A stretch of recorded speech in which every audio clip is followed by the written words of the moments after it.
vitamin D sintezi bo'ladi. Berib ketib bo'lgandan keyin siz uyga ketasiz oldidan. Ha, quyoshda kim yuradi? Faqat dalada ishlaydigan odam quyoshda yuradi. Keyin ko'p ayollarimiz hijob tag'ib, qayerda quyosh ko'radi deb ko'rmaydi. Shuni hisobiga вообще o'zi bizani zonamizda ultrafiolet nur yetib kelishi qiyin. Keyin baribir ham biza nima O'zbekistonda daraxtlar ko'p, boshqa ko'p quyoshda yuradigan odam kam.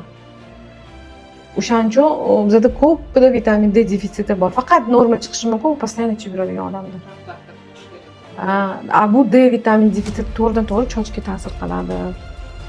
Immunitetimizga ta'sir qiladi, gormonal fonimizga ta'sir qiladi vitamin D defitsiti. Xolos o'sha tirnoqlarni yaxshi o'sadigan olib. Ha, u men unga shu D berdim, inezitol berdim. Hozir identir sostavida inezitol bor. Cho'chi to'kilish sразу qoldi, qarang kiprigim chiqadi, qarang qoshim chiqadi dedi. Sразу bilindi-da, chunki yuzi sog'lom, buriga ko'payib ketgan. O'sha narsani kamaydi. Qo'ralar, komidon deyiladi o'sha, ha. Keyin ular vоспаление beradi. Постоянно insulin balandligi bu organizmda doimiy surunkali yallig'lanish bor degan tushunarli. Shuning uchun shirinlik bu yallig'lanishni chaqiradigan narsa hisoblanadi. Me'yorini ushlab tursa bo'ldi.